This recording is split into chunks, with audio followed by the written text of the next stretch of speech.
আজ আমি চলে এসেছি আমার ছাদ বাগানে। তো আপনারা সব কেমন আছেন? আশা করছি ভালো আছেন। আলহামদুলিল্লাহ আমিও খুব ভালো আছি। তো আমার হাতে দেখতেই পাচ্ছেন একটা স্প্রে মেশিন। তো এটা আমি কি করব, আজকে আমার ছাদ বাগানে লঙ্কা গাছের কিছু সমস্যা দেখা দিয়েছে, তো সেটারই সমাধান আজকে আমি করতে চলে এসেছি। তো স্প্রে করার জন্যে তো আমার এই যে লঙ্কা গাছগুলো দেখতে পাচ্ছেন, আপনাদেরকে একটু দেখাচ্ছি। এই যে আপনাদেরকে আগে আমি শেয়ার করেছিলাম যে প্রথম যখন ফুল এসেছিল তখন আমি আপনাদেরকে দেখেছিলাম লঙ্কা গাছে স্প্রে করাটা, যে লঙ্কা গাছে প্রচুর পরিমাণে ফুল আসার জন্য আর ফুল যাতে ঝরে না যায়, ফলন টিকার জন্য আপনাদেরকে কি করতে হবে সেই সমস্ত কিছু ভিডিও আমি আপনাদের সাথে শেয়ার করেছিলাম। তো আমার এই লঙ্কা গাছে দেখুন প্রচুর পরিমাণে লঙ্কা ধরেছে, তারপরেও কিন্তু প্রচুর পরিমাণে ফুল আসছে। তো দু একটা ফুল আজকে যখন ছাদে আসলাম সকালে, তো দেখছি দু একটা ফুল কিন্তু আমার ঝরে যাচ্ছে। এই যে দেখতে পাচ্ছেন, আমি আপনাদেরকে দেখাচ্ছি সমস্ত লঙ্কা গাছে কিন্তু আমার ফুলগুলো এভাবে ঝরে যাচ্ছে। লঙ্কা ধরেছে প্রচুর, কিন্তু এখনো প্রচুর পরিমাণে ফুল আসছে আর সেই ফুলগুলো ঝরে যাচ্ছে। তো 1 মাস হয়ে গেল কিন্তু আমার লঙ্কা গাছে স্প্রে করা, তারপরে কিন্তু আমার লঙ্কা গাছের স্প্রে করা হয়নি। তো আজ আমি আবারও চলে এসেছি স্প্রে মেশিন আর আমার কিছু যেগুলো আমি স্প্রেতে যেগুলো দিই, যে মেডিসিনগুলো, তো সেইগুলো নিয়ে চলে এসেছি স্প্রে করার জন্য। তো কি স্প্রে করতে হবে তো আমি সেটা আপনাদের সাথে শেয়ার করব। তো চলুন আমি আমার ডিব্বাগুলো সব নিয়ে আসি, তারপরে আমি আপনাদের সাথে দেখাচ্ছি কিভাবে স্প্রে করব। যে অলরেডি আমি 2 লিটারের একটা স্প্রে মেশিন নিয়ে চলে এসেছি। এখানে কিন্তু আমি 2 লিটার পানি কিন্তু অলরেডি নিয়ে চলে এসেছি ভরে। আর এই যে দেখতে পাচ্ছেন এটা হচ্ছে NPK 0050, আর এই যে দেখতে পাচ্ছেন বোরন।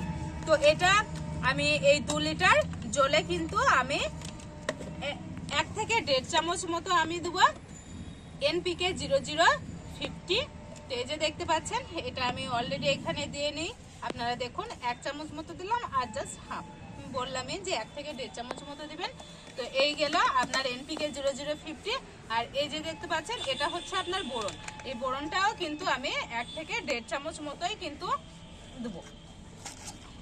তো এই যে এটাও আমি দিয়ে নিই। এই যে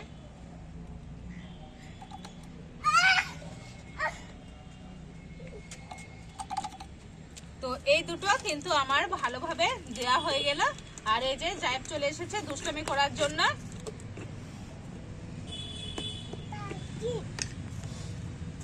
তো এইগুলো আমি সাইডে রেখে দিচ্ছি।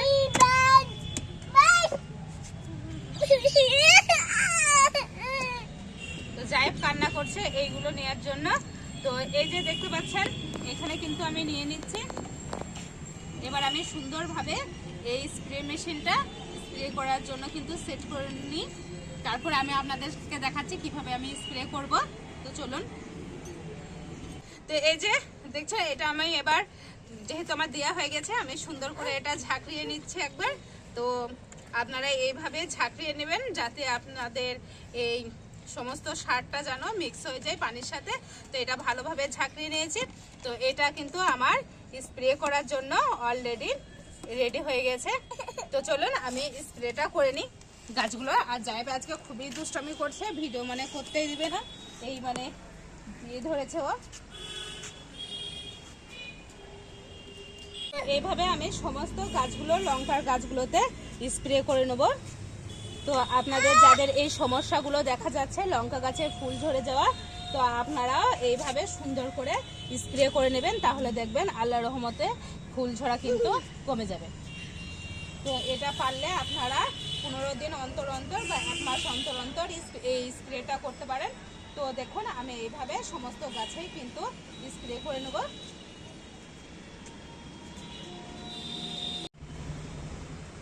তো আমি কিন্তু এইভাবে আমার সমস্ত গাছগুলোতে স্প্রে করে নেব। তো আপনারাও এইভাবে স্প্রে করে নেবেন। আমি আবারও বলছি, যাদের এই ফুল ঝরা সমস্যাটা আছে তারা কিন্তু আপনারা এই 2 লিটার জলে আপনারা 1 থেকে 1.5 চামচ NPK 0050 আর আপনারা 1 থেকে 1.5 চামচ বোরন মিশিয়ে এই স্প্রেটা করবেন, তাহলে দেখবেন ফুল ঝরা অনেকটাই কিন্তু আপনাদের কমে যাবে। তো চলুন আমি এইভাবে সমস্ত গাছগুলোতে স্প্রে করে নিই, তারপরে আমি আপনাদেরকে দেখাচ্ছি। তো এই যে দেখতে পাচ্ছেন জায়েদ কিন্তু খুবই দুষ্টামি করছে আজকে, তো ভিডিও করতে আজকে খুবই সমস্যা হলো। আর এই যে দেখতে পাচ্ছেন এইভাবে আমি যে যে গাছগুলো আমার সমস্যা দেখা দিয়েছে সমস্ত গাছেই কিন্তু দেখুন আমি কিন্তু স্প্রে করে আমার কমপ্লিট হয়ে গেছে। আর ভিডিওটা যাদের ভালো লাগলো তারা অবশ্যই একটু কমেন্ট করবেন, শেয়ার করবেন। আর যারা আমার চ্যানেলটা নতুন দেখছেন তাদের কাছে আমার রিকোয়েস্ট রইল আমার চ্যানেলটাকে অবশ্যই আপনারা একটু সাবস্ক্রাইব করবেন, আমার পাশে থাকবেন। তো এই হচ্ছে আজকের ভিডিও লঙ্কা গাছের জন্য। তো ভিডিওটা এখানেই শেষ করছি আজকের মতো। টাটা।